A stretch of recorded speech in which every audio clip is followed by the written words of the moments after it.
بەناوی خوای گەورە سڵاوتان لێبێت لەم گفتوگوێدا لەگەڵ زۆر بەڕێز دکتۆر یەحیا عومەر ڕێشاوی مامۆستای زانکۆ قسە دەکەین لەسەر کاریگەری و ڕووداوەکانی تورکیا لەسەر هەرێمی کوردستان. سپاس دەکەم جەنابی دکتۆر بۆ سپاس دەکەم. دکتۆر جان لەگەڵ سەرەتاکانی دەستپێکردنی ئەو کوتەتایی کە لە چەند ڕۆژی ڕابردوودا ئێمە بینیمان کە لە تورکیادا ڕوویدا هەرەوە شەوە و بڵاوبوونەوەی خەبەری کوتەتاکە بەڕێزت دەزانی کە لە هەرێمی کوردستان تەفاعول و کاردانەوەیەشی گەورە لەسەر ئاستی سەرجەم چین و توێژە جیاوازەکانی هەرێمی کوردستان کەوتۆ، یعنی زێدە ڕۆی ناکەم ئەگەر بڵێم ئەم تەفاعولە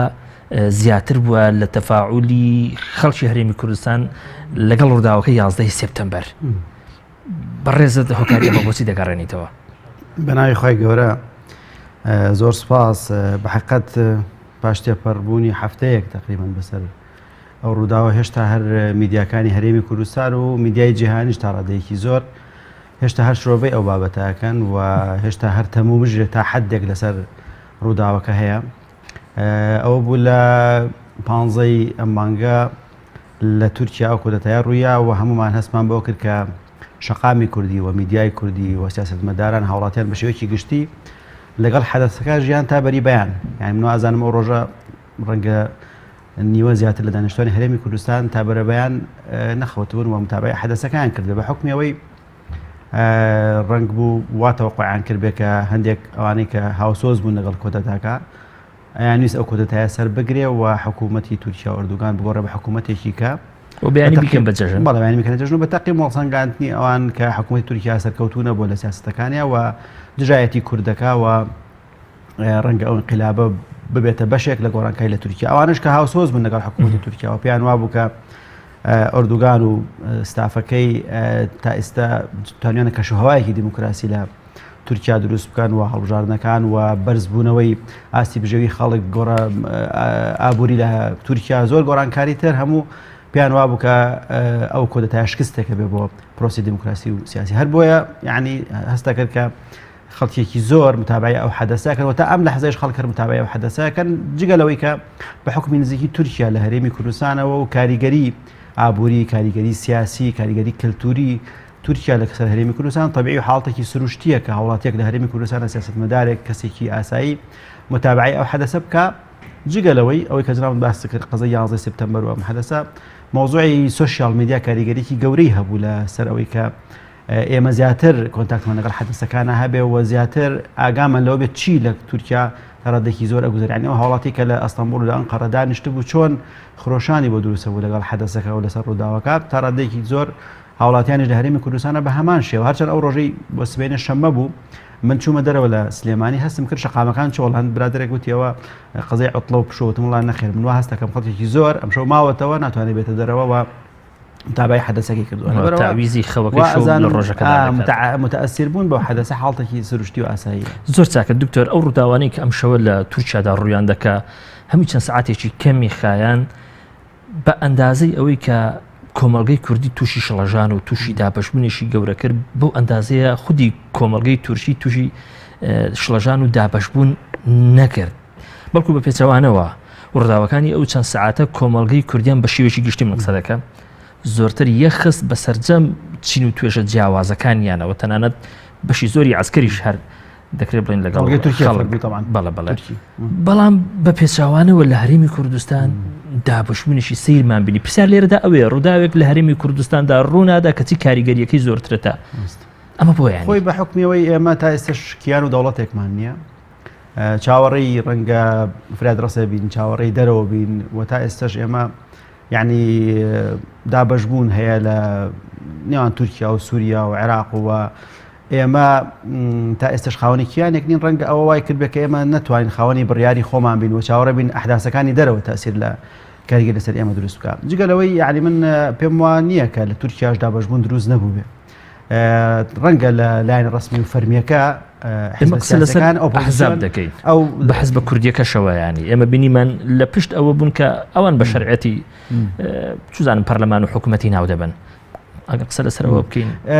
لە هەرێمی کوردستانیشە هەڵوێستی فەرمی بۆ دابەشبوون لە دەستگای ڕاگەیاندنە نەبیسرا، جگەلەوەی ئەوانەی هەڵوێستەکان دەناسینەوە لە ڕێگەی کەسەکانەوە لە ڕێی سوسیال میدیاوە ئێمە دەزانی هەڵوێستی پارتی گۆڕانی یەکێتی یەکگرت و کۆمەڵ ڕاستە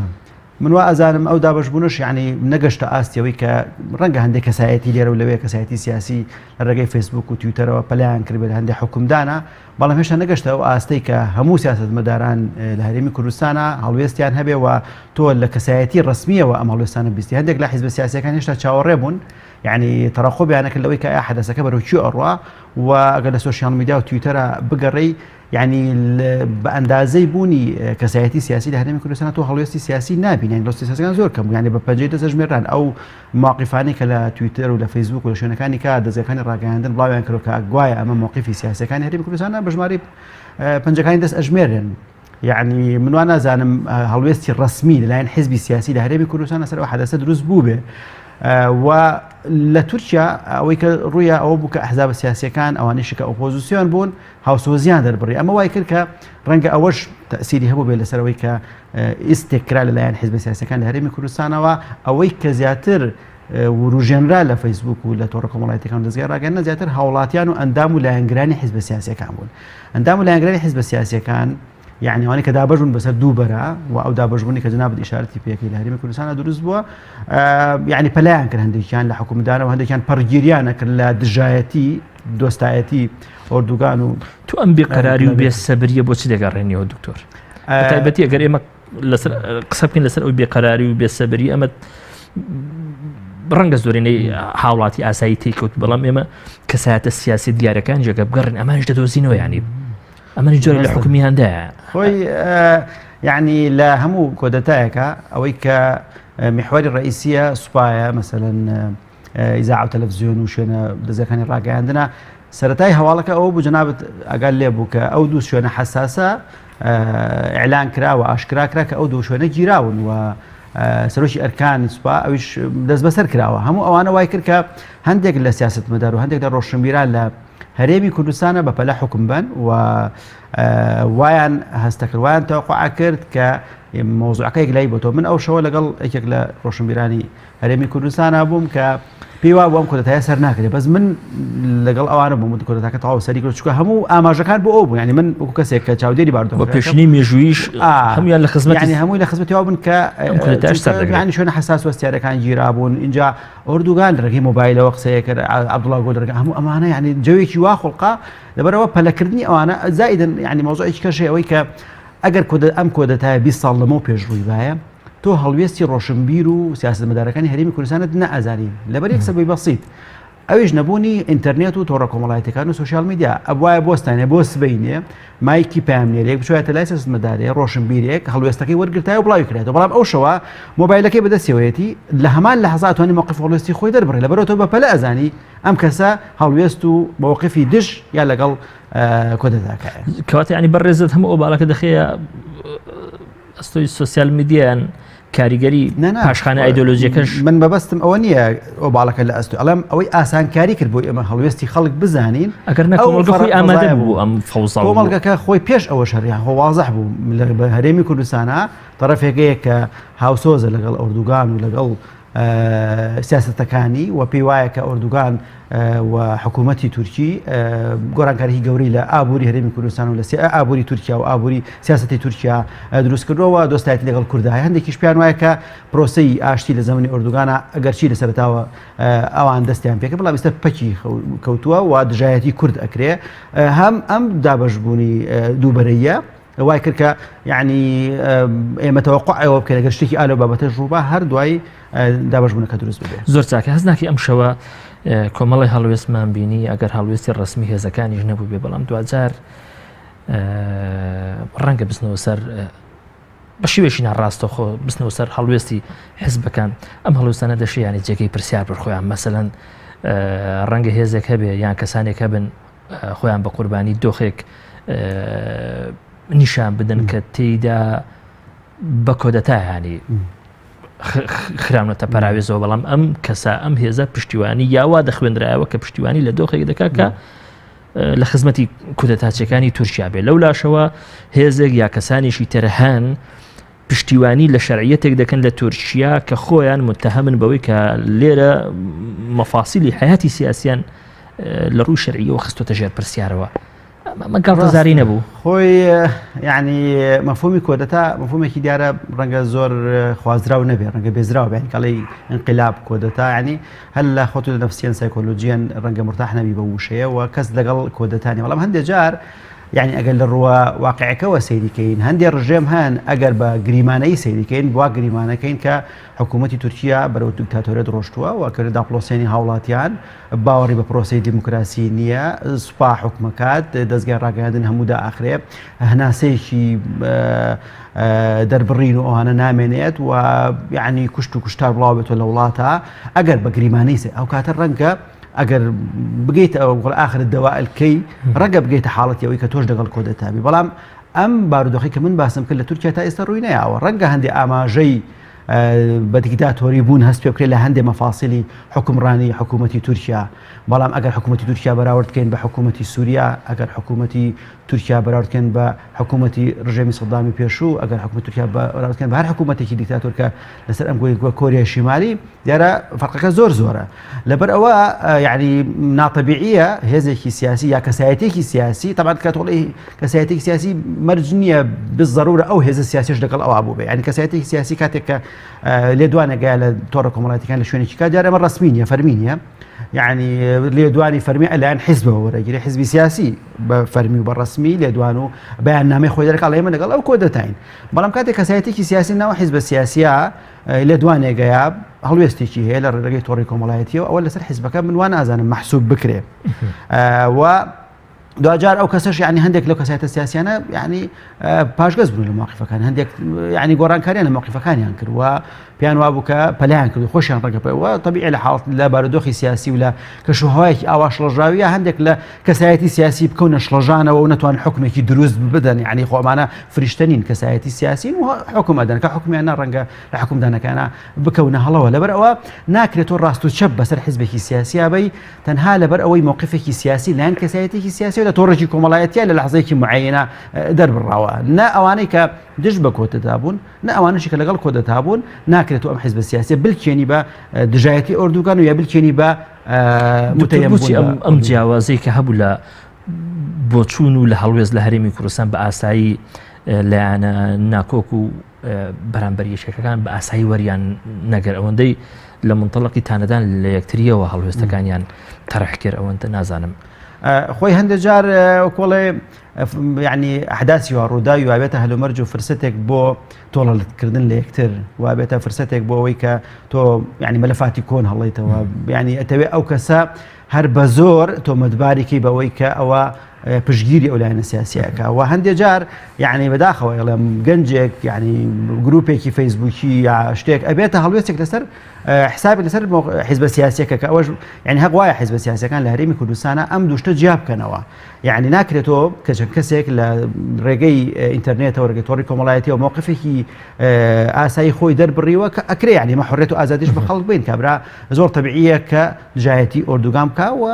پێی وابێ کە سەرکەوتنی ئەو کۆدەتایە ئەبێتە یعنی سەروەریەک بۆ گەلی کورد ڕەنگە وا تەفسیرەوە کە هەرچەند یعنی زۆرێک لەوانەیانوت کە ئەو کۆدەتاچیانە زۆر بەتەمایشتی زۆر خەتەر بوون بەرامبەر بە ئۆجلان و بەرامبەر بە قەزەی کوردی و بەرامبەر بە کێشەی کورد بەڵام یعنی کۆڵە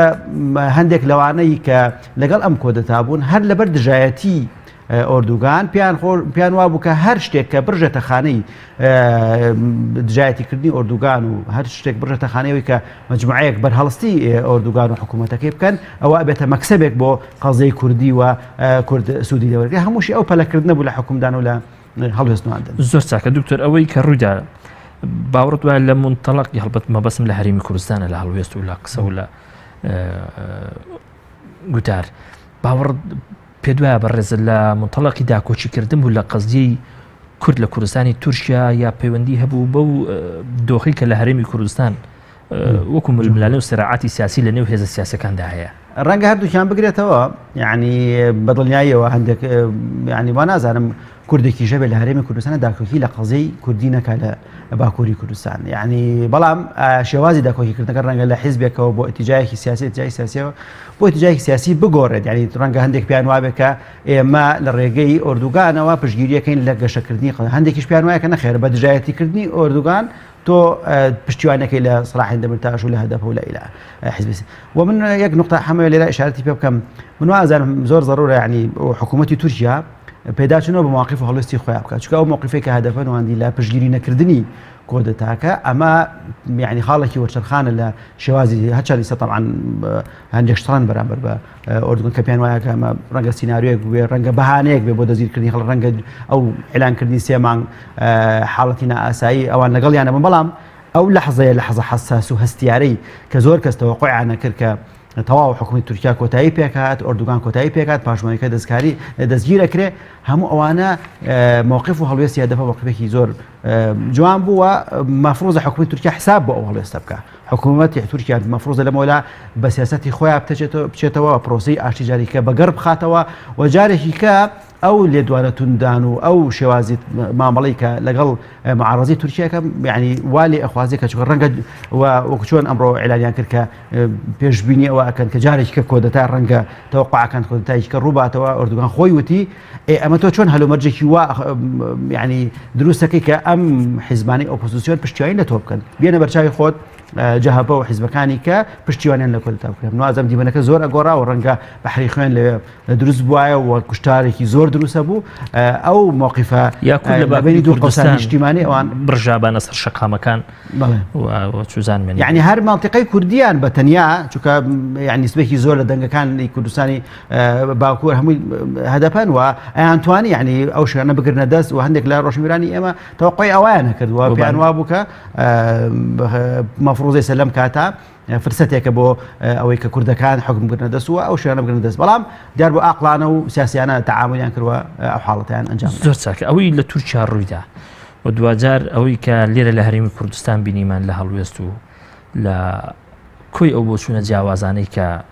ئەو شەوە و تا ئێرەش دەیبینین دوکتۆر بەڕای بەڕێزت بەڵگەنی لەسەر ئەوەی کە شرۆفە و لێکۆڵینەوەی کوردی لە منتەڵەقی عقلانیت و موضوعی بوونەوە تا ئێرە ینی لە ژێر پرسیاردایە ئەوەندەی لە منتەڵەقی ینی دەرهاویشتەی ململانە سیاسەکان دروست دەبێت ئەوەندە لە منتەڵەقی عقل و موضوعیەوە دروست نابێت قسەکە جناب تەواوە بەلەدان هەیە لە حکومدانە و عقلانیت غایبە لە هەندێک لە تەحلیلی سیاسیە بەڵام ئێمە بێ جیا بکەینەوە حکومدان و ڕئیوتنێک جیاوازە لە شرۆڤە و تەحلیلی سیاسی دیارەگەری باس لە شرۆڤە و تەحلیلی سیاسی بکەین و پێویستمان بە داتا و بە معلومات و بە زانیاری هەبێ و کەسایەتێکی سیاسی ئەگەر ڕۆشنبیرێک داوای لێ بکەی کە شیکردنەوەیکی ئەو بارودۆخە بکە ئەگەر فعلا لەو کاتە بەپەلە ئەو حکومە بات ئەوە تۆ ئەتوانی ڕەخنەی لێ بگری وە گلەیی لێ بکەی بەڵام یعنی حکومدانێکی سەرپێیی لە کەناڵێکی میدیاییەوە یاخود نووسینی پۆستێک یاخود ڕێیەکی ئاسایی ئەمە ناچێتە خانەی شیکردنەوەی سیاسی قوڵەوە کاتێک کە تۆ ئەتوانی یعنی ئێستا من ئەمڕۆ بابەتی یەکێک لەو سیاسیانەی تورکیام خوێندەوە کە 30 پرسیار ئاراستەی ئەم 30 پرسیاری گوماناوی کە پێی وایە ئەمە هەمووی سیناریۆیە هەمووی یعنی شانۆگەریەکە هەم کۆڵە سناریستەکەی ئەردوغان خۆیەتی و ڕێکخراوە بۆ ئەوەی بێتە بەهانەیەک بۆ داخستنی خوێندنگەکان و بۆ ئەوەی دەستگیرکردنی سەرانی خزمەت و ئیلا ئاخری و داواکردنی دوجار فەتەڵە گوڵان بۆ دادگاییکردن یعنی هەردوو شیکردنەوەکە هەردوو لێکدانەوەکە هەیە بەڵام دوجار ئەوە ئەڵێم کە يعني مەسەلەی پەلەکردن لە حکومدانەوە زوو هەڵوێست وەرگرتن هەندێک جار ڕۆشنبیر ئەکاتە ئەو غەڵەتەی کە زۆریان تێکەوتن وازم ئەمە بێتە دەرسێک وانەیەک بۆ ئەوەی ئێمە زۆر جار لە مەواقیفە سیاسیەکانمانە پەلە ئەەکەین وانەیەک بێ بۆ سیاسەکان بۆ ڕۆشنبیرەکان کە لە هەڵوێستی هاوشێوە لە ڕووداوەکان کە ماشەڵڵا ئێستا جیهان بە ڕووداوی گەرما تێپەڕێ ینی هیچ کات جیهان بەقەدەر ئەم کاتە گەرم نەبوو لە خەریکە کەناڵ ئاسمانەکان فریای بەپەلە و پیشاندانی هەواڵەکان ناکەون ئەوە ئەوروپا هەمووی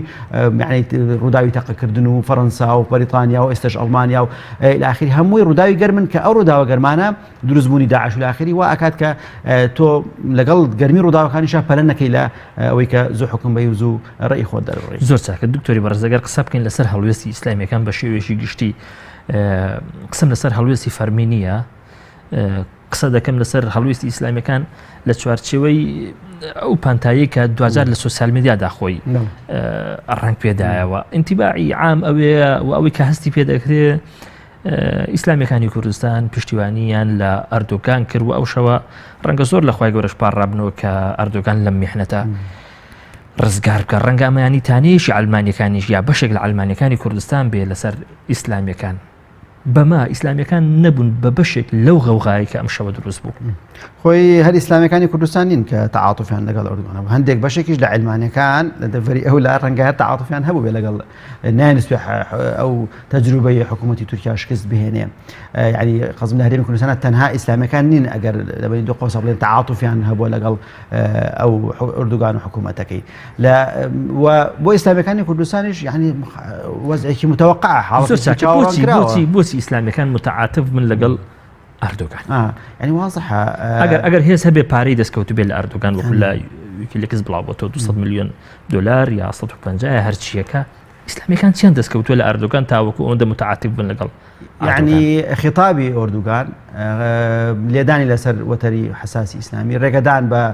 حجاب و بە خوێندنگی ئیسلامیەکان ئەو هەموو کۆنفرانس و مؤتەمەراتانی کە لە تورکیا بەسرێ بۆ لایەن و ئیتیجاه ئیسلامیەکان یعنی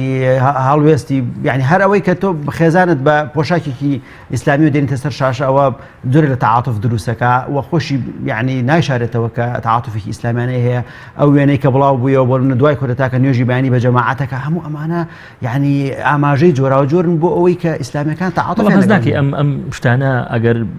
بەرامبەری کەینەوە لەگەڵ قەزیەیەشی تر کە قەزەی کووردە قەزەی گەلێک من ناڵم شتی زۆر بچووکن بەڵام 2000 بچووکیشن من وازارە ئیسلامیەکانیش لە هەرێمی کوردستانە ڕەخنیان ئاراستەی ئەردوغان کردووە لەوەی کە ئەو پرۆسە سیاسی کە لە ئەوڵۆ دەست پێکرا و ئەو پانتایی کە درا بە کوردەکان لە پانتایی ئازادی و لە پانتایی بەشداری لە پرۆسی سیاسیە و بوونی ئەندام پەرلەمان و یعنی بوونی حیزبی سیاسی و هەمووی لە سەردەمی ئەردوغانە تەبعاً دروست بوو. پێشتر کوردەکان لە باکووری کوردستان یعنی هەرگیز یعنی هەناسەیەکی ئازادی دەربڕین و تەلەڤیزیۆنی کوردی و إلى آخره ئەوانە نەبوو. بەڵام ئەو پانتایی کە دروست بوو دیارە کوردەکان طموحی زیاتریان بوو. ئێمەش لە هەرێمی کوردستان طموحی زیاترمان هەبوو. ئیسلامیەکانیش بە هەمان شێوە تەوەقعیانە کرد کە ئەردوغان يعني بيجي لموقفنا بنمون آزاد كردني عبد الله وجلان بو كم بداخوا تا استوى هنجاونا نراوي كلو هالوستانا وبكا يعني باتاكي أزادي زياتر بنوسين وبزانكوي كردي إلى آخره. همو أوانا وايكرد كاستج لهريمي كردستان روشميران لهريمي كردستان استكان كردو إسلامي كان الله يعني لويك أو بشتواني كجاران هيان بولا أردوغان ولا حكومتكي بوشي وازنية يعني غير خطابات ولدوانا كاني كسايتنا وداركاني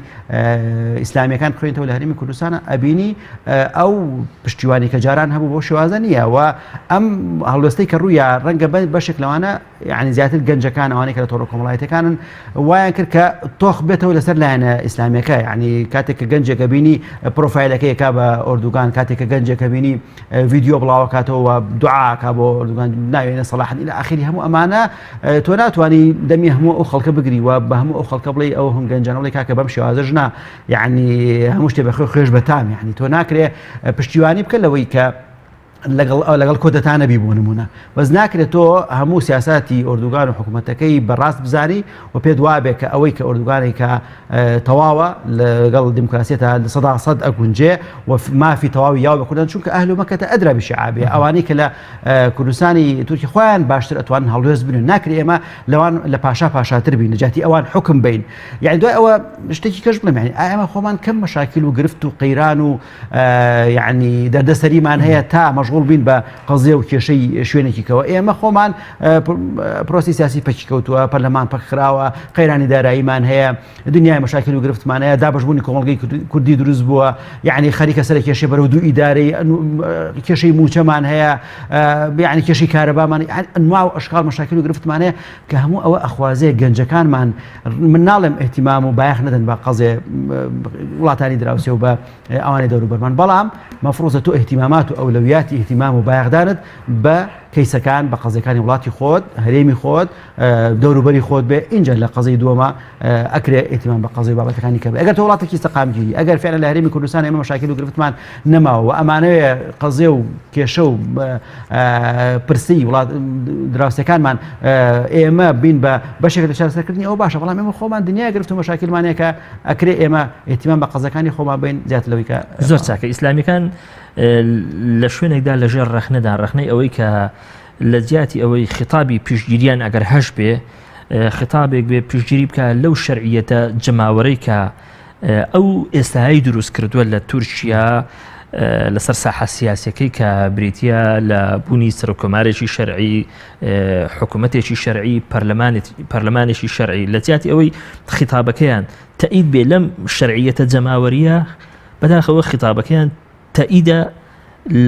لە کەسایەتی لە ئەردۆگان ئەم نەقدەن زۆر مەوزوعی نییە ئەم رەخنە زۆر رەخنەیەکی بابەتیانەیە و من لێرەوە ئەمە ئەو گەنجە خۆشەویستانی کە بە تەعاتوفەوە ئەو نقطەیەکە جناب ئیشارەتی پێەکەی ئەم مەوزوعیان زۆر تۆخ کردوێتەوە لە تۆڕە کۆمەڵایەتیەکان و لە دەستەکانی ڕاگەیاندنا ڕێک ئەبێ ئەم مەوزوعە لە شخصەوە نەقل بێ بۆ بابەت یعنی لە کەسایەتێکەوە نەقل بێ بۆ ئەسلی مەوزوعەکە چونکە تۆ بە پشتیوانیکردن لە کەسایەتێک بێنە بەچاوی خۆ ئەم کەسایەتیە ڕۆژگە لە ڕۆژان هەڵوێست و موقفێکی نوان دژ بە مەواقف و هەڵوێستی تۆ هەڵوێستێکی نوان کە یعنی تۆ تووشی سەدما بیت تووشی شۆکەی بەڵام ئەگەر پشتیوانی لە ئەسلی مەوزوعەکە بکەی کە قەزەی دیموکراسیەتە قەزەی هەڵبژاردنە قەزەی ڕێگەدانە بە حکوومەت تورکیاوی مافەکانی کورد بچەسپێنێەوە یعنی قەزەی هەڵبژاردن تداولی سوڵتەیە هەموو ئەمانە مەبدەئێکن کە باوەڕ ناکەم دوو کەس لەسەری ناکۆک بن بەڵام کاتێک کە تۆ دەی دژایەتی سەلاحەدین دەمیرتاشەکەی و پشتیوانی لە ئۆردوگانەکەی یاخود بە پێچەوانەوە دژایەتی ئۆردوگانەکەی و پشتیوانێکی سەرسەختان لە سەلاحەدین دەمیرتاشەکە ئەمە بێتە قەزەیەکی شخصەتی مەوزوعەکە و ئەسلی مەوزوعەکە لە بیرە باتە لەبەرەوە زۆر زەرورە ئێمە لە شۆڤەکردمان بە تەحلیلکردنمانە لە هەڵسەنگاندنمان بۆ بارودۆخی تورکیا و بارودۆخی هەرێمی کوردستانیش هەرێمی کوردستانیش ناکرێت هەر مەوزوعەکان هەمووی شخصانە بکرێت ئەسلی مەوزوعەکان قسە لەسەر بکرێت اینجا ئەگەر لە هەرێمی کوردستانە تۆزێ مافی ئەومان هەیە باسی شخصەکان بکەن ڕەنگە مافی ئەومان نەبێت کە مەوزوعەکان نەقڵکەین بۆ وڵاتێکی وەکو تورکیا و لەوێ قسە لەسەر زۆر چاکە چوزانم چۆن قسە لەسەر هەڵوێستی ڕسمی ئیسلامیەکان بکەین یعنی مەسەی حزبی ئیسلامیمان هەیە بزوتنەوەی ئیسلامی یەکگرتووی ئیسلامی کۆمەڵی ئیسلامی هەڵوێستی ئیسلامیەکان ڕێگەی بەیاننامەوە تۆ توانی تەقیم هەڵسەنگاندنی بۆ بکەی لە ڕێگەی کەسایەتی یەکەمی ئەو حیزبە سیاسیانەوە لە ڕێگەی مەکتەبی سیاسی و ئەنجومەنی جێبەجێکردن و إلى آخره هەموو ئەمانە پێیانەوتری هەڵوێستی ڕسمی یعنی لە ڕۆژنامێک لە ڕۆژانە باسی هەڵوێستی حیزبە سیاسیەکانی کرد و کە نووسی بووی ئیسلامیەکان دابەش بوون لە نێوان علمانەکان و ئیسلامیەکان دابەش بوون لە هەڵوێست نواندنیان بەرامبەر بە ئەم کۆدەتای تورکیا من کە خوێندمەوە هیچ هەڵوێستێکی ڕسمی ئیسلامیەکی تیان نەبوو کە ئاماژە بە هەمووی هێنابووی هەندێک پەیج و ئەکاونتی فەیسبوک و ئانەی هێنابوو کە کردنی بە ئەڵمانیەکانیش بە هەمان شێوە حتا نووسی بوو یەکگرتووی ئیسلامی کوردستان و حیزبەکان یعنی شتێکی لە بابەتی نووسی بوو کە دابەش بوون لە کۆدەتاکەی تورکیا بەڵام کە خوێندمەوە بابەتەکە وتارەکە هیچ شتێکی ڕسمی تیان نەبوو کە لایەن کەسایەتێکی ئیسلامی لە کۆماڵ لە یەکگرتوو لە بزوتنەوە بە شەرتی خەڵکی بەمەرجێک خەڵکێک زۆر تەوەقعیان کرد کە ئەم کەسایەتە ئیسلامیانە بە حکومەت تعاتوفیان لەگەڵ حکوومەتی تورکیا بەپەلە بکەونە حکومدان و بەشان و باڵی ئۆردوگان و بە شان و باڵی حکومەتەکەی من بەڵام ئەوەی کە بینیمان لە هەرێمی کوردستانە یعنی مەفروضە جێگەی دەستخۆشی بێ کە یعنی بەو شێوازانە بوو بەڵام ئەگەر چی بەیاننامەش دەرکراوە و بەیاننامەکەش هەمووی بەیاننامەیەک بوو کە هاوسەنگ و متەوازن بوو لە هەڵوێست لە ڕووداوەکانی تورکیا زۆر چاکە شتێکی تر کە لەسەر ئیسلامیەکان جارێش تر بەڕەخنا ینی ڕەنگە باسی لێوە بکری ئەوەیە کە هێشتا ئیسلامیەکانی کوردستان بە تایبەتی پانتاییە جەماوەریەکەی دیل و بارمتەی بوعدە ئایدۆلۆژیەکەی لە مامەڵەکردنیان لەگەڵ ڕووداوەکاندا ڕەنگە هەر لێرەشەوە لە منتەڵەقی برایەتی ئیسلامی و پشتیوانیان لە ئەردۆگان کردبێ و ڕەنگە کە پشتیوانی ناکەن لە کوردێک لە کوردستانی تورکیا هەر لەو منتەڵەقەوە بێت ینی جاجایکەیتەوە ئایا فعلا ئیسلامیەکانی کوردستان پشتیوانیان لە کوردی تورکیا نەکردووە ئەمە ئەبێ بکەیتە حکومدانێکی بۆچی لەژێر پرسیاردا بۆچی ئیسلامیەکان دەبێت لەژێر پرسیاردا بن کە داکوچی ناکەن لە قەزەی کوردی لە تورکیا بەڵام طبیعیە بە ئیسلامیەکانیش تەقبولی ئەو ڕخنانە بکەن یعنی ئەبێ ئیسلامیەکانی هەرێمی کوردستانە جاجارێک پێداچوونەوە بە خۆداچوونەوە بکەن ئایا فعلا ئەو ڕخنانەی کە ئاراستی ئیسلامیەکان ڕخنەی واقعین و ئەبێ ئەو کەسانش کە ڕخنە ئەگرن ئەوەندە پەرگیر نەبن لە ڕخنەگرتندا لە مووقفێکی و لە هەڵوێستێکی مەقتەعیە لە زەمانێکە لە کاتێکی دیاریکراوە تۆ ڕاست و چەپ بەسەر حیزبێکی سیاسی و بە هەموو هەڵوێستەکانی بیت و بیرت بچێتەوە کە ئەم حیزبە سیاسیە کە حیزبێکی ئیسلامی جارێ ناوەکەی ناوێکی کوردیە دووەم باسی دەوڵەتی کوردی ئەکا عەلەمی کوردستان 24 ساعت لە پشتی سەری سەرکردەکەوێتی باس لە یعنی جلوبەرگ و چی یعنی بۆ نەتەوایەکان زین و ئەکاتەوە ئێتۆ چیت ئەوێ لە حیزبێکی سیاسی ئەگەر ئەمانە هەموو ئیهتیمامات و بایەخکاری نەبێ تۆ تەوێت لە ڕێی ئایدۆلۆژی و حکم دوای ئەوە حیزبێکی علمانیە کەسایەتی چی ئیسفادەیەک لەوەکە کە حیزبێکی سیاسی ئیسلامی کوردی بخاتە بەرەیەکی ترەوە بەرەیەکی دژەوە یعنی ئەم پاڵنان بە حیزبی ئیسلامیەوە هیچ هەرگیز لە بەرژەوەندی قەزەی کوردی نیە، هەرگیز لە بەرژەوەندی پرسی کورد نیە. لەبەرەوە زۆر ضرورە علمانەکانیش عاقلانەتر تەعامل لەگەڵ کەسایەتی ئیسلامیەکان بکەن و ئیسلامیەکانیش پێویستیان بە خۆ ڕەنگە ئەو تعاتف ئایدۆلۆژیە زیاد لە حەدە کە هەندێک جار بۆ پرسەکانە بێ زیانی بە قەزەی ئیسلامیەکان گەیاند بێ و پێویستی بەوە بێ کە پێداچنەوە کردە زیاتر ئەم مەسەلە تۆخ بکرێتەوە، چونکە لە باگراوند و لە زاکیرەی ئینسانی کوردیە کەمتر ئیسلامیەکان وەکو پارێزەری کەیسە نەتەوەیەکان حساب بکرێت. ئەبێ ئەمە ئەم تێڕۆنی لای تاکی کورد بگۆڕێ. تۆ خۆ دوای پیشامە لە خێتابی ئیعلامیدا لە خێتابی سیاسیدا پێویستت بە ئیشکردنی زیاتر هەیە تا قەناعەتێک لای تاکی کوردی دروست بکەی کە فعلاً تۆ چەندێک حیزبێکی نەتەوەیی و حیزبێکی علمانی پەرۆشە بۆ پرسی کورد و بۆ دروستبوونی دەوڵەتی کوردبی، تۆ ئەگەر زیاتریش نەبی هیچت لەو کەمتر نییە. زۆر چاکەوەی کە ئیسلامیەکان بتوانن لە یەک کاتدا باڵانسێک ڕاگرن لە نێوان ئەو بوعدی کە بوعدێکی ئایدۆلۆژی دینیە کە برایەتی لە نێوان کەسە جیاوازەکان لە ڕووی ڕەکەزەوە دروست دەکات و ئەوەی کە جارێش کە مەسافەیەکی پارێزراوە بهێڵێتەوە لەگەڵ ئەوانەی کە هاوجنسی خۆی لە ڕووی نەتەوەییەوە کردێکی قورس نییە. خۆی زانی چی منە مێشتێکیش بڵێم، یعنی هەندێک لە کەناڵە علمانەکان لە هەرێمی کوردستانە هەمومان زانیمان کە لە میسر و لە کۆدەتاکەی میسرا چەندێک تعاتفیان بۆ سیسی هەبوو. ئەگەر ئەم قەزەی ئایدۆلۆژی نییە تۆ بۆ تعاتفت لەگەڵ ئەو کۆدەتا و لەگەڵ سیسیا هەیە. یعنی مۆزوعەکە هەر ئیسلامیەکانین کە ئایدۆلۆژی هەندێک جار بیرەکەنەوە کە وا تۆمەتبارەکرێن، بەڵکو هەندێک جار علمانەکان زیاتر ئایدۆلۆژیانە بیرەکەنەوە و زیاتر دیفاعەکەن لە شتێکە چاک ئەزان ئەم شتە ناحەقەوە، ئەم شتە دروست نییە. یعنی حیزبێکی سیاسی لە هەرێمی کوردستانەوە خۆی باس بە پارێزری دیموکراسیەت ناوزەت بکات و دیفاع بکات لە شتێک کە بەناوی کۆدەتاوە. ئای ئەمە دیفاعێکی ئایدۆلۆژیانە نییە، ئەمە دیفاعێکی ئایدۆلۆژیانەیە، نەک تۆ باس لە شەرعیەت و باس لە دیموکراسیەت و باس لەوانە بکەیت. ئەسڵەن ئەبێ ئەوان نیشانی پرسیاریان لەسەر بێەوە، ئەوان وەڵامی ئەم پرسیارە بنەوە تۆ چۆن دیفاع لە کۆدەتاکەی، تۆ چۆن دیفاع لە ڕژێمێکی دیکتاتۆرەکەی، تۆ چۆن دیفاعەکەی لەوەی کە یعنی حکوومەتێک کە بە هەڵبژاردن هەڵبژێراوە ئێستا سەرکردەکەی ئەوتا لە زیندانە، تۆ چۆن بە دیفاع لە دەسەڵاتێکی سیاسی ئەەکەی بێوێت بە خوێن ڕشتن و بە کۆدەتا بێتەوە سەر حکم. لەبەرەوە یعنی من نازانم ئەوەنەی تۆمەتەکە و ئەوەنەی پرسیارەکە ئاڕاستەی ئەوانەکرێ کەمتر لایەنە ئیسلامی و من نازانم مەفروضە ئەوان لە حاڵەتی دیفاع بن نەک لایەنە ئیسلامیەکانی. ئێمە ئەوەندەی یعنی دیفاعمان شرعیت کردووە، دیفاعمان لە پرۆسی دیموکراسی کردووە، ئەوەندەی هاوارەکەین کە ئیسلامیەکان ئەتوانن لە ڕێگەی هەڵبژاردنەوە بێنە سەر حکم، ئەوەندەی نەمانوتە با کۆدەتا بکەین و با خوێن بڕژین و ڕەنگە هەندێک کەسی هەندێک گروپی توندڕەوی وەکو داعش و لە ئاخری وێنەی پرۆسی سیاسی وێنەی ئیسلامیان ناشرین کرد بێ، بەڵام ئەوانەی کە بە ئەحزابی وەسەطی ناوزە دەکرێنەوە، ئەوانەی بە حیزبی ئیسلامی و بە ئیتیجاهی میانڕەو لە جیهانی ئیسلامی و عەرەبی و کوردیا ناوزە دەکرێن، هەموو ئەوانە بەردەوام سەری زمان و بنی زمان باس لە چیە؟ باس لە پرۆسی دیموکراسیەت و باس لە هەڵبژاردنە. و کاتێک کە حیزبێکی سیاسی لە تونس لە جەزائیر لەکوێ لە شوێنەکانی کە لە پرۆسی هەڵبژاردنە ناتوانێت سەرکەوتن بەدەستبێنە، زۆر بە ئاسایی تەقبولی ئەو حاڵەتە ئەکا و پێی وایە کە لایەنەکەی کە دەنگی هێناوە سەرکەوتووەوە ساحەکە بە ئەو چۆڵەکە. ئەوانەی کە نایانەوێت ساحەکە چۆڵکەنەوە، نایانەوێت ڕێگە بە حزبی ئیسلامی بنبێنە پێشەوە، ئەوە لایەنە علمانەکان بەداخەوە ئەڵێم یعنی کە پرۆسی دیموکراسیشان ناشرین کردووە و وایان کردووە دەلایەن علامەتی ئیستیفهام و علامەتی تعجب لەسەر خودی پرۆسی دیموکراسیەت و هەڵبژاردن. زۆر چاکە. بەڕێز وەکو مامۆستایەکی زانکۆ و وەکو مامۆستایەکی ڕاگەیاندن با من پرسیارێک لە بەڕێز بکەم. ممکنە لە بیئەکە خۆی ئایدۆلۆجی بێ، ئیتر بیئەیەکی حزبیە، هەر بیئەیەکە ممکنە یعنی موقفێکی مۆزوعی دروست بکرێ؟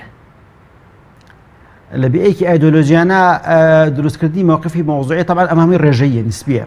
ڕەنگە جەنابەت باس لە ڕێژەی لە 100% بکەیت، ئەو هەرگیز مستەحیلە. معقول یعنی ڕێژەیەکی معقول لە دروستبوونی تەقیم و هەڵسەنگاندنێکی بابەتیانە ڕەنگە زەحمەت بێ ئەگەر ئەو کەسە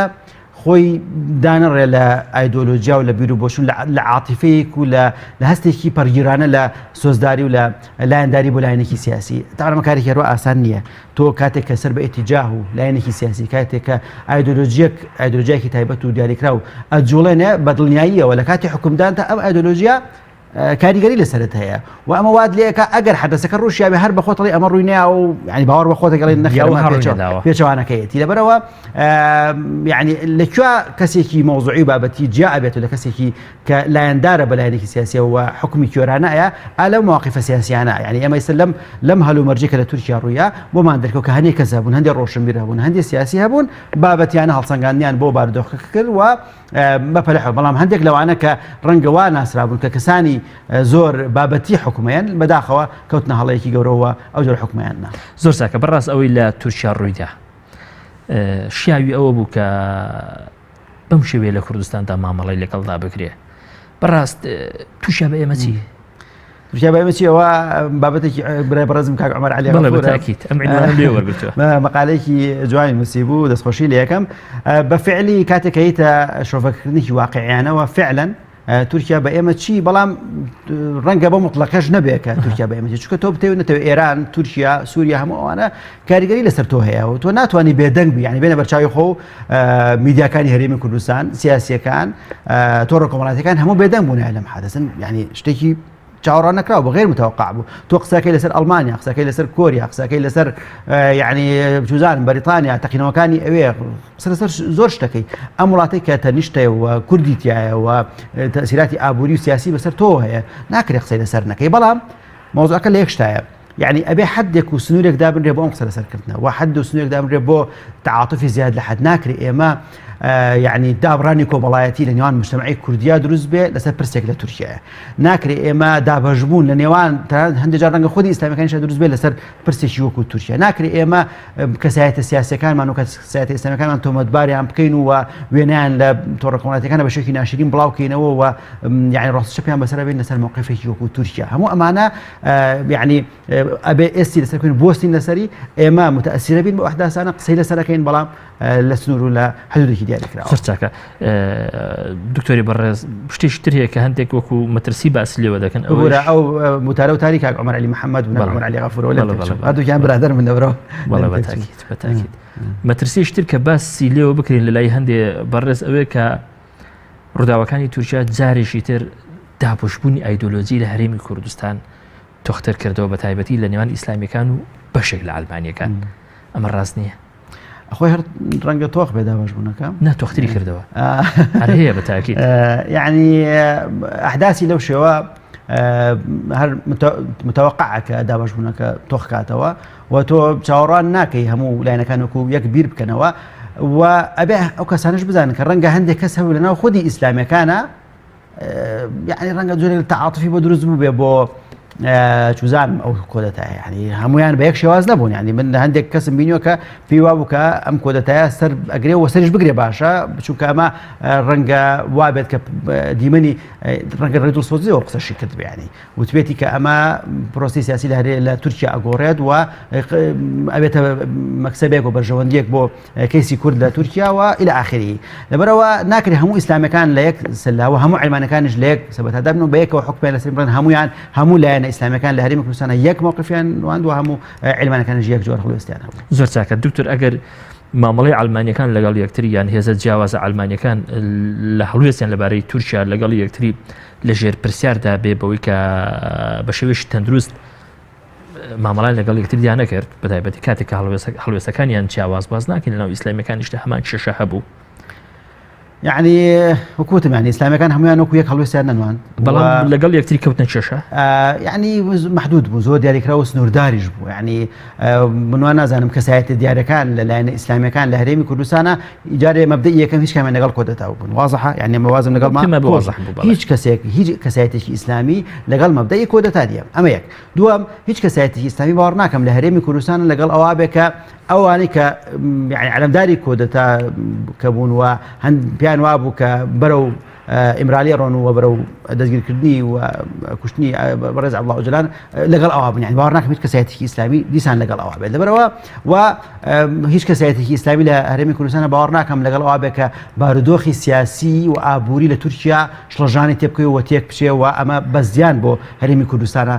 أشكيته هم أمانة واضحة بلام رنجا وەکو بڵێ وەکو چۆن ئۆردوگان خۆی ئێمە زلێکی میهرەبانی بوو بۆ ئێمە ڕەنگە هەندێک لە کەسایەتی ئیسلامیەکان لە هەرێمی کوردستانەوە پێیان ئەمە جۆرێکە لە ڕاستشڵەکاندن بۆ حکوومەتی تورکیا تا تۆزێک بە سیاسەتی خۆیان بچێتەوە چونکە ئەم لە بینی دوو قەوسا غڕوڕەی کە ڕەنگە دروست بوو بێ بۆ ئۆردوگان و بۆ حکوومەتەکەی پێویستی بەوە بکە کەسێک ڕایان بچڵەکێنەوە پێیان بڵێ کە بۆستن لە شوێنێکە فعلەن ئێوە هەندێک لە ماوەڵەکانتان مامەڵەیەکی ناتەن دروستانەیە لەگەڵ دەور و بەرا لەگەڵ قەزەی کوردیا لەگەڵ پرسە جیاوازەکانە یعنی حکوومەتی تورکیا کاتێکە لەگەڵ رووسیا چۆن تەعاملی کرد دوایی هەر ئۆردوگان خۆی داوای لێبوردنی کردووە لەگەڵ ئیسرائیل علاقاتی باش کردووە خێر لەگەڵ کوردەکان علاقات و پەیوەندیەکانت باش ناکەی یعنی ئایا کورد ئەولاترن کە حکوومەتی تورکیا ئۆردوگان علاقات و پەیوەندیان لەگەڵا باشکە یا ئیسرائیل و یا رووسیا بەدڵنیاییەوە ئەبێ حکوومەتی تورکیا بە سیاسات و بە شێوازی کارکردنیان بچێتەوە و ئیسلامیەکانیش ڕەنگە ئەوانەی کە تەعاتوفیان بە دروست بوو بێ و ڕەنگە پشتگیریەک بە شێوازێک لە شێوازەکان پشتگیریەکی نسبی و ڕێژەییان کرد بێ لە انقلابەکە لەو ڕوانگەیەوە لەو منطەلەقەوە ئەو جۆرە تەعاتوفیان هەبوو زۆر چاک من ئەگەر جارێشکە تورکیا تێکەڵکەمەوە بە هەرێمی کوردستان جارێشکە بچمەوە سەر ئەوە هەز ناکەی هەڵوێستی کوردەکانی تورکیا چه هەڵوێستی باڵە سیاسیەکەی کە لە هەدەپەدا خۆی دەبینێتەوە بەوەی کە پشتیوانیان کرد لەوەی کە ئەوان بە شەرعیەتی دامەزراوەیی دەیبینن لە تورکیا و هەڵوێستی پەکەکە کە هیچ هەنگاوێکی سەربازیان نەناو ڕیانگەیان کە هێشتا بەرچاویان ڕۆشن نییە زۆر جارێ هەڵوێستی ئەمان زۆر تەندروستتر بوو لە هەڵوێستی کوردەکان لێرە لە باشوور خۆی بەداخۆ من زمانی تورکی نازانم یعنی ئەو ڕۆژەگەر بمانتوانێ تۆڕە کۆمەڵایەتەکان ئەوانەی کە ئەکاونتی کوردن بۆزن لەوێ ئاخم ئەلوێ چی نووسرابێ من تەوقعکەم لەوێش هەر جۆرێک لە تەعاتوف و ڕسمی ئۆردوگان دانرابێ و پیان وابوو بێ کە کۆرداکە سەرەگرێ و ئەو شتێک کە جناب باس کرد نزا ڕەنگە هەندێک نزایان کرد بێ دوعایان کرد بێ کەم گوتە سەر بگرێ و چونکە وێنای ئەوان وێنای ئۆردوگان وێنای حکومەتی تورکیا لەوان وێنای ڕژێمێکی دیکتاتۆرە ڕەنگە ئەوەش لەوێ وابوو بێ بەڵام لە هەموو حاڵەتەکانە هەڵوێستی فەرمی و ڕسمی دەپەوە پەکەکە ئەوانە هەڵوێستێک بوو کە وازەحا کە لەگەڵ کۆدەتاکان نەبوون و ئەمە حەقە بێتە وانەیەک و دەرسێک بۆ کوردانی لای خۆمان کە کاتان لێکەین لە پاشاتر مەبن زیاد لە حەد لەم قەزیانە یعنی لە کاتی هەڵبژاردنەکانە کوردەکانی ئێرە ئەوانەی کە سیاسەتمەدار ڕۆشن زیاتر شتیان ئەنووسی وەش قسەیان نەکرد و دژایەتی حکوومەتی تورکیا نەکرد لە خودی کوردان لەوێ لەبەرەوە یعنی ئەمە پێویستی بە هەموو لایەک یعنی بەڕاستی ئەمە حاڵێکی وەرچەرخان بۆی هەمومان ئیسلامیەکان عیلمانیەکان هەموو بەخۆداچوونەوەیەک دروست ببێ لە هەڵوێستمانە لە مەواقیفمانە لەوەی کە ئەم یعنی پەرگیریە لە حکومدانە ئەم پەرگیریە لە هەڵوێست نواندنە بە زیان ئەشکێتەوە بۆ کەسایەتی سیاسیمان بۆ مەواقیفی سیاسیمان بۆ پرۆسی سیاسیمان لە هەرێمی کوردستانە پەرگیریکردن دایمە تەطەڕوف لە حکومدانە بە زیان ئەشکێتەوە بۆ پرۆسی سیاسی زۆر چاکە دکتۆر وا نازانی لێرە کۆمەڵانی خەڵکی هەرێمی کوردستان پێویست بکە سوودێکی زۆر وەربگرن لەوەی کە گەلی تورکی لەو شەوەدا و تا ئێستاش ینی دەیکات ئەمان شەرعیەتێکیان پاراست کە من بە شەریعەتی جەماوەری دەیبێنم بۆ ئەو دامەزراوانی کە لە وڵاتدا هەن کە 2000 مافی ئەوان دەستەبەر دەکات ئەمە پێویست ناکات لەسەر خەڵک کە دەستە جەمعیەک دروستکەن لە بەرامبەر ئەو دەسەڵاتی کە هەم شەرعی دەکەی لە ژێر پرسیاردایە لێرە لە هەرێمی کوردستان و باوەڕش ناکەم لە سێ کەس دوو کەس هەبێ کە گومام کە لەوەی کە بێباکە لە بەرامبەر ماف و خەڵکی هەرێمی کوردستان من ئەو شەوە متابعی ئەحداسەکان مەکرد هاوڵاتێکی عێراقی نووسی بووی ئەمڕۆ گەلی تورکیا سلماندی کە یعنی هەمویان بە دەوریەک ئاڵاکۆ بنەوە هەمویان باس لە تورکیایە باس لە پاراستنی بەرژەوەندی تورکیایە یعنی ئەمە یعنی ئەبینیت لەو ڕێپێوانە جەماوەری و لە کۆبوونەوەی کە ئەکرێت تەنها ئاڵای تورکیا بەرزەکرێتەوە یعنی ڕەنگە تاکوتەرا وێنەیەکی ئۆردوگان ببینی یا ئاکپارتیا ئیلە ئاخری هەر لە هاتنە سەر شەقام ئەو لەحزەیە کە لەحزەیەکی سۆزدارانە عاتفیانە بوو ئەکرا هەموو بە وێنەی ئۆردوگان و بە ئاکپارتیە بن بەڵام هەمویان بە عالەمی تورکیا هاتنە دەرەوە ئەمە عقبێتە وانەیەک و دەرسێک بۆ هاوڵاتیان لە هەرێمی کوردستانە کە لە پرسەرەتەوەیەکانە لە کاتێک کە ئیحساسەکرێ و هەستەکرێت کە مەترسیەک ڕوبەڕووی هەرێمی کوردستانە بێتەوە مەفروضە ئێمە ئەم ڕەنگی زەرد و سەوز و قاوەی و پرتەقاڵی و چی إلى آخره هەموو وەلانین هەر هەمووی بکەینە ڕەنگێک کە عالەمی و ئاڵای کوردستان و پرسەنەتەوەی کە تەبەن ئەمە هەروە کارێکی ئاسان نییە مفروض حزب السياسي كان إيش لسر أما بكن يعني رنجي سم بخطاب يلا بلام كاتك هلومرجي سياسيين أخوازرا ودروسه بالهرمي كردستان بدل نهائية وهرهمي أكيد هالواسيني علمي حزب السياسي كي وبرس كرنوي ويني سر كردكاني كأما براسي بداخل علم إيش كي كولي نريتي كي زور خراب وحزب سياسي الهرمي كردستان دروسي كلكات الرجال كان إحساسي بيه كان كان دروس بني إحداث كان جاري يعني كي توب بي سري كبرى رسمي سر كرد السياسي كي خوي برس كردوته سري كي يعني توزان فيستيفالك أبيني فيستيفالك را بجلي حزب السياسي كي خوي لبركر يعني أهم أمانة الإحساس يوم أنا دروسك كأيما شنك بيسمان بورقرتني وانيك طبعا أم كودا تايلا تركيا دروز بو واني جورا جورتي هيك لو وانا او هيك يا اما مفروض لا برسنه يعني لكاتك مترسيك روبروي هريمي كردستان وقضيك هم كو اكاتا وديار او موضوعك هم كو دروز بوني كيانك باراسني امني امولاتيا هم امانه مفروض حولتين بلام كي اما دروس به خرابه اساني دروز نابه يكما به حزب السياسي كان ايش يسر كان دوم ابي حولاتي اساي احساس بك امولات ولاتي او كاتك حزب سياسي ما والله شي خراب لقل هولاتيانا كاتك برلمان فكخري كاتك قورخ كاري دصلاتا اكري كاتك ابوري وهمو داهاتي امولات لدسي چن كسيك ابي هرجيز للاي هولاتي اساي لهرمي كردستان او احساس دروز نابه كاتي دروزبوني قيران قضيه لو بابته الله كردستان برسكاتوا يعني او احساس بحزبي بوني تاتو خبيته او دجايتي لهنا سياسه كش اگر شي لهنا سياسه كش رنگله برجوندي او زور ساكا اما بو خوي بلغني لسروي كوملغي اما هشتا كوملغي شي زور سوزان بيشكوتونيه وهشتا لسر بهانته كان ناجي وندي لسر بها حزبي كان دشي يعني من نامي بلام كوملغي بيشكوتونين بلام اما بلام لاسي حزاري وشهرستانيه واما هشتا ما طبعا تركيا ولاتي عريق ولاتي كونه وسياسه وحكمرانيه رشكي داكتي وحزب السياسي كان ايشان لبواري كلتوري وانا كسداني تركيا كان مش كسداني تركيا كل استا كيف فرق كجوازي كي زور هي يما الهرمي كردستان بحكمي او دابلوسيني كرجيم كان بسر حولاتي كردو بسر الهرمي كردستان سبانديو انا وبحكمي وقت اسن خاوني كيانك نبون بحكمي وبداخل ام 25 ساله كي زيارين بو او حكمراني كردي دصلاتي كردي اگر شي وكو تركيا شي بينك بلام هنغاي بني برو بيشو الاقل بلاني كما حولاتي كردي احساس بو بكاك او لم نشتمانا ام خاكه خاشي او هاولاتي احساسي مواطنيتي ادرس به حكمراني كردي ودصلاتي كردي او اندي ايشان لسر سرينوي احساسي مواطنه لسر لا هولاتي كردي ايشان لسر او نكر كام احساسات توقع زرتك بقى مدوا برسيارم به هزاكي ام هفته بابتي شي باش بو اوي تششنا وخويكاني هرمي كردستان لبرابزدا بشي لبير ببرينا يعني مسكنه يعني ولا بيرج براي والله مهر دي ثانيه توسر ساحه وجاري كما باحساس بو كان كبرلمان فكره وحكومه شيء خوينا كاكي شي كهرباء معناها